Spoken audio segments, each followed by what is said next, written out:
blockchain. And I think that's where a lot of blockchain startups fail, is because they're so obsessed with blockchain that they miss the very important fact that you have to solve for a problem that someone's going to be willing to pay for, right? So blockchain, we're going to hash all the documents to the blockchain. We're going to have de-tokenization. We're going to have smart contract escrows. These are areas that we think right now we can execute on and we think are meaningful for our users. But whether or not it makes sense to use some blockchain technology, some things you could use just for the sake of using it, if it doesn't make sense, especially for your user, if it's not cost effective for us, if it doesn't maximize value, why use it? It doesn't make sense.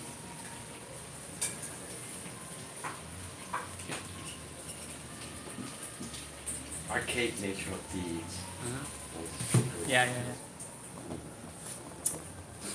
There's gotta be a reason why that still is archaic, and there's gotta be a reason, right? Maybe so your users are agents and pretty much not like buyers and sellers, but the B2B users, right? Yeah. Maybe it's meant to be archaic just so that they can have dominance in business. Do they want this kind of improvement? It's possible. I think, well, there's still non-blockchain companies that are in this space that are working in transaction management. Their focus is typically the folks who pay are the agents. So agents will pay a monthly fee or a yearly fee to use these systems to process their transactions. There's also brokerages that they also engage with software companies and products to use their transaction management systems. But the issue with some of these existing systems is that I think one is it's very fragmented industry. And one of the reasons it's fragmented is because, not that somebody didn't have an idea to create a transaction management system. Plenty of people had it, and people have built some good transaction management systems. But it goes back to scalability. It all goes back to scalability and our strategy of integrating with these portals because they have the traffic. So there are some, during our research for this product, we've seen that there are some local, even regional transaction management systems that are, they have some really good functionality, but they don't scale because their strategy is different, because their business model is different. So what we're doing is we're addressing a similar problem, but from a different angle, strategically, and also in some ways product-wise as well.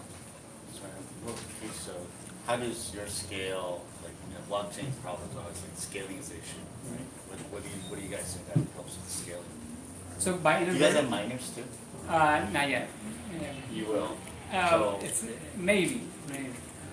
Okay, then how do you? So from scaling perspective, so integrating with the portals, because they have so many, especially larger portals, they have the buyers already there. So some of these, I just mentioned other transaction management systems, they're very local, fragmented. There's still a lot of companies that they're using their own sort of systems to track transactions. So it could be Excel spreadsheets, it could be like a combination of Excel, Dropbox, other things, intranet that they use to transact systems, but there's not so much automation involved in the process. So for us, when I talk about scalability, I think one is about our reach in the number of total transactions that we have the potential to integrate with. I was talking more like the token technology of the blockchain. How do you get this ICO is part of that, right? Right. So the ICO would have a blockchain, and right. You're utilizing a lot of the blockchain technology to, as your value added, right? How are you going to deal with the congestion and scale? Or is that not an issue? Yeah, it's definitely an issue, but at this point, because we don't have a lot of traffic on the chain or in our system, so at this point, it's not an issue. How are you going to deal with security on the blockchain? Specifically, like the mining, right?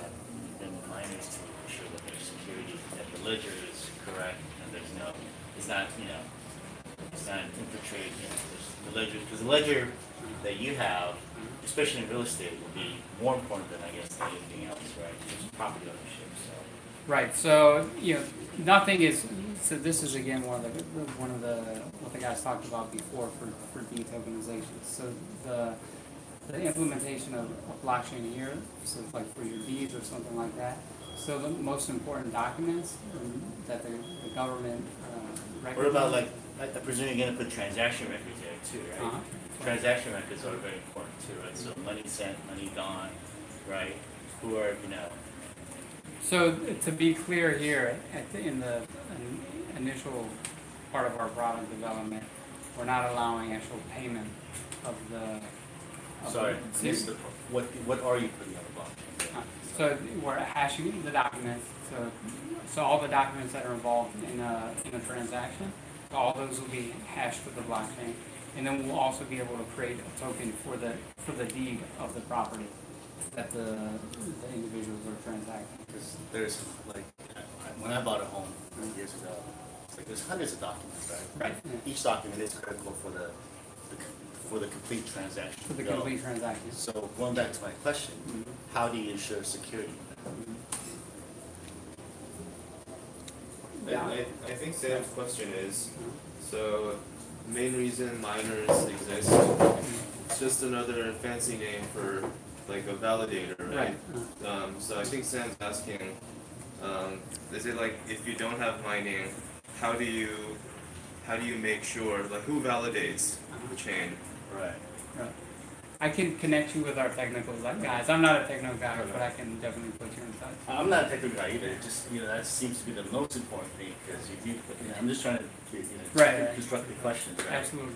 In terms of real estate transaction, the documents are the most critical thing. For sure. So Absolutely. if somebody somehow overrides the blockchain and the ledgers, Right. are all screwed up, and then you don't know, someone attacks it. I don't know Right. how someone will attack it, and then the ledger's all screwed up where you have a third saying Sam owns it, and then a third saying Right. John owns it. Right. So if Barry can own it, then your security and the whole point of your business model just goes down the drain. Right. So security is very important. Absolutely. Yeah. Right. Then that's the whole reason of Using blockchains, blockchain. Right. right? Trust and security. Absolutely. Trustless. Trustless. Transacting in a trustless world. Right. So you really building your own blockchain? Yeah, our own. It's going to be centralized. Centralized block. Your coin is going to be centralized, right? What do you mean? Like you decide what the value is. It's not like the Yes. market who decides it.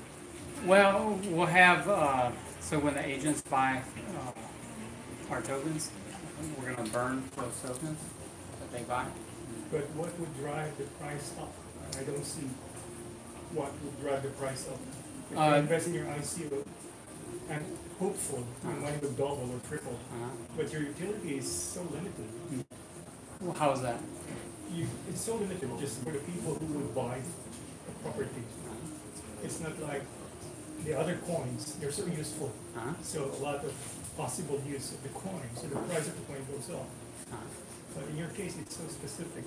Well, so in our system, for example, if you're a buyer, we incentivize you to rate service providers. Then you could use our token to pay for other service providers in our system. Or you could transfer those tokens. For agents, for example, early adopters, we can incentivize them referring other agents to use our system with our tokens.